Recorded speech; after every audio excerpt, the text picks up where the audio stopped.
देश के जुझारू और यशस्वी रक्षा मंत्री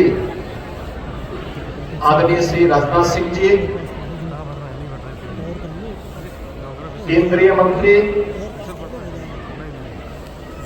माननीय साध्वी रंजन ज्योति जी,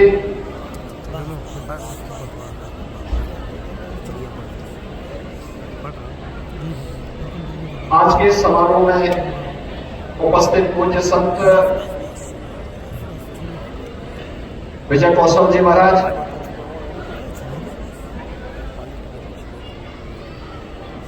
गीता मनीषी पूज्य संत स्वामी ज्ञानानंद जी महाराज,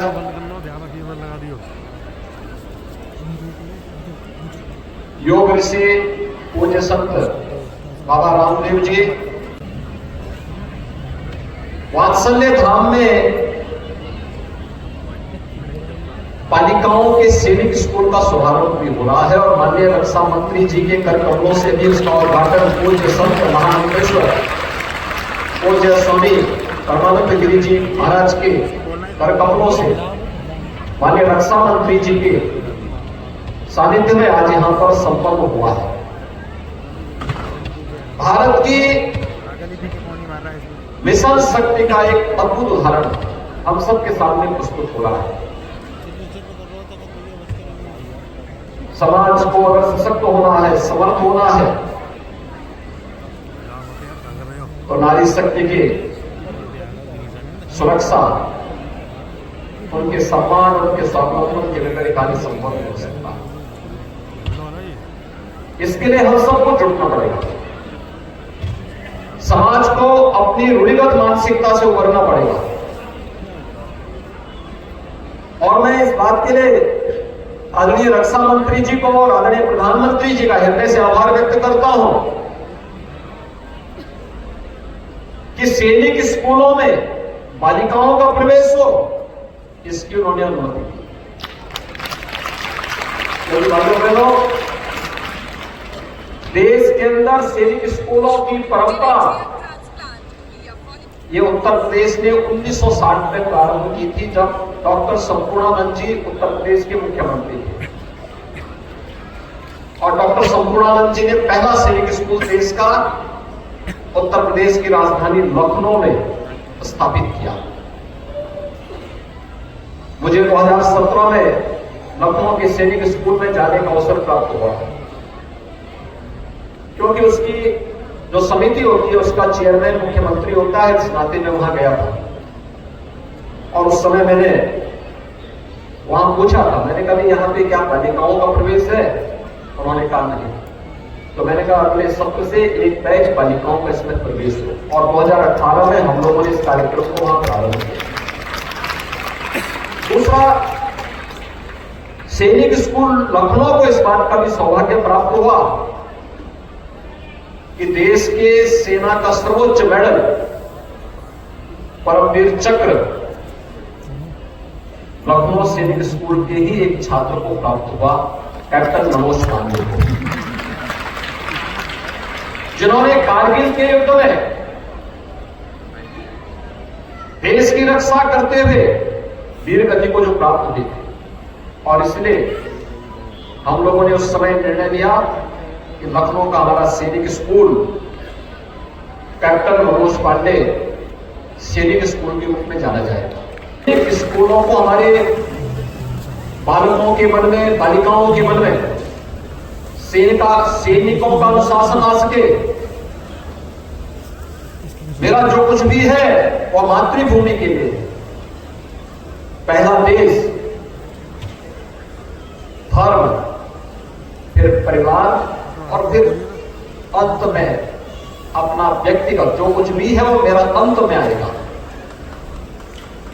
अगर ये भाव हम सब भारतवासियों के मन में आ गया तो भाइयों बहनों, कोई कारण नहीं कि प्रधानमंत्री जी ने जो लक्ष्य हम सबके सामने रखा है 2047 तक हम सबका एक ही संकल्प, विकसित भारत, हर भारतवासी का संकल्प होगा। विकसित भारत के संकल्प को पूरा करने के लिए अगर हम सब एकजुट होकर के कार्य करना प्रारंभ कर दें, इसके लिए उन्होंने पंचप्रण दिए। एक पंचप्रण हर भारतवासी के लिए आत्मनिर्भरता के लक्ष्य को प्राप्त करना, वोकल फॉर लोकल, स्थानीय चीजों पर प्राथमिकता के साथ उसे आगे बढ़ाने का प्रयास, लेकिन गुलामी के अंशों को सर्वथा समाप्त करना, विरासत का सम्मान करना और समरसता और एकता और अखंडता के लिए कार्य करना, और अंत में नागरिक कर्तव्य। हम सबके नागरिक कर्तव्य क्या है? इन नागरिक कर्तव्यों के प्रति भी अगर हर व्यक्ति जागरूक होकर के कार्य करता है तो भाइयों बहनों, कोई कारण नहीं कि पंचप्रण 2047 आते आते भारत को दुनिया की एक बड़ी ताकत के रूप में स्थापित कर सके। कोई इसको रोक नहीं सकता है। हम लोग इस बात को हमेशा से जानते रहे हैं। जब अयोध्या में श्री राम जन्मभूमि मंदिर आंदोलन चल रहा था, कुछ संतों के सानिध्य में राष्ट्रीय स्वयंसेवक संघ के मार्गदर्शन में विश्व हिंदू परिषद इस आंदोलन को नेतृत्व प्रदान कर रहा था। और उस समय हम इस बात को कहते थे, अक्सर कहते थे, जिस दिन राम जन्मभूमि समस्या का समाधान भारतवासी स्वयं कर लेंगे, जिस दिन हर सनातन धर्मावलंबी एक स्वर से अयोध्या की ओर जय श्री राम की होकार करेगा, उस दिन राम जन्मभूमि की समस्या का समाधान अपने आप हो जाएगा। और अभी आपने देखा, आदरणीय प्रधानमंत्री जी 30 दिसंबर को अयोध्या धाम पहुंचे। पहले अयोध्या की जो इंफ्रास्ट्रक्चर था ना, वहां की सड़कें, एक सिंगल रेल लाइन जाती थी और वहां भी ट्रेन कभी कभी जाती थी। और से 4 लेन की कनेक्टिविटी हमने दे दी है। केवल बाहर से ही नहीं, अयोध्या के अंदर भी आपको 4 लेन और 6 लेन की सड़कें मिलेंगी।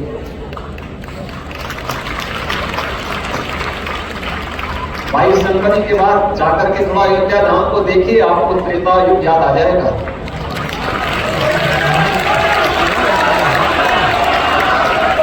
हजारों वर्ष पहले प्रभु राम पुष्पक विमान से अयोध्या आए होंगे, और अब तो अयोध्या में इंटरनेशनल एयरपोर्ट का भी उद्घाटन हो गया।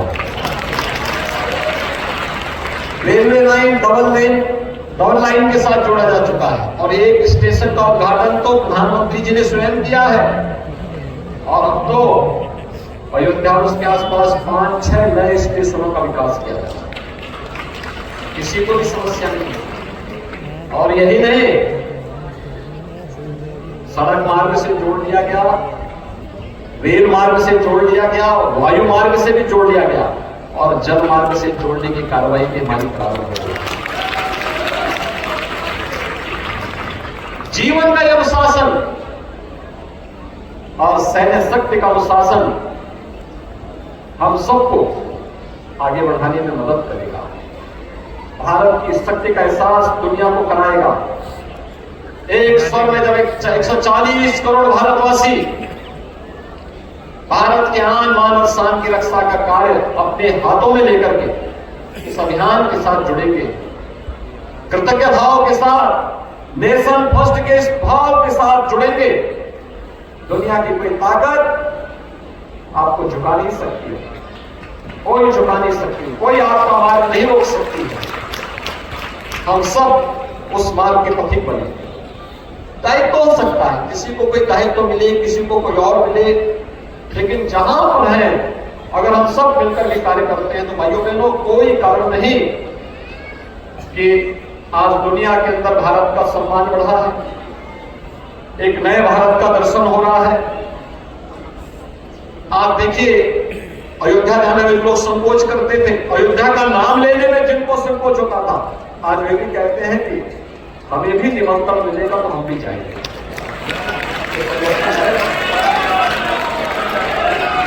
यही परिवर्तन है। आप अपनी ताकत का एहसास कराएंगे तो हर व्यक्ति आपके साथ जुड़ेगा। और उस परिवर्तन के साथ जुड़ने के लिए आज हम सब आपके पास यहाँ पर एकत्र होकर के आए हैं। आज के इस कार्यक्रम के अवसर पर मैं आदरणीय रितंबरा जी को उनकी षष्ठी पूर्ति और बालिकाओं के इस सैनिक स्कूल के शुभारंभ के लिए, इस वात्सल्य ग्राम में इस भव्य आयोजन के लिए हृदय से उनका अभिनंदन करता हूं, उनको बधाई देता हूं। उनके स्वस्थ और दीर्घ जीवन की कामना करता हूं और राष्ट्र और समाज के लिए उनके पूज्य गुरुदेव ने और उन्होंने पूज्य संतों के साथ मिलकर के आगे बढ़ाया है, वह पूरे संत समाज के लिए अनुकरणीय उदाहरण है। मैं उनका एक बार फिर से षष्ठी पूर्ति के इस अवसर पर हृदय से अभिनंदन करता हूं, स्वागत करता हूं। आप सबके प्रति अपनी शुभकामनाएं देता हूं और आप सबको इस बात के लिए आप सबसे प्रार्थना करता हूं, अयोध्या का उदाहरण हम सबके सामने है। अब संघर्ष से नहीं, अब संवाद से सारी समस्याओं का समाधान का रास्ता निकलेगा। हम देश के प्रति अपना समर्पण भाव व्यक्त करते रहे और बिना डिगे, बिना हटे, बिना झुके लगातार आगे बढ़ने के लिए हम तत्पर रहे। इस विश्वास के साथ इस वृंदावन की भूमि पर यहां पे तो पहले से ही कार्य प्रारंभ हो चुके हैं। ब्रज क्षेत्र तो हमारे लिए बहुत पवित्र भूमि है। यहां पे हम लोगों ने पहले से ही नगर निगम को मथुरा वृंदावन के नाम पे पहले से नगर निगम में बन गया है। तीर्थ विकास परिषद का कार्य तेजी के साथ आगे बढ़ रहा है और तीर्थ के रूप में इसके विकास की एक नए कार्यक्रम को आगे बढ़ाया जा रहा है। सारे कार्यक्रम एक साथ आगे बढ़ेंगे। आप सब अपने इस दृढ़ मिशन के साथ निरंतर जुड़ करके कार्य करते रहें। आप सबके प्रति मेरी मंगल में शुभकामनाएं। ओम शांति शांति शांति।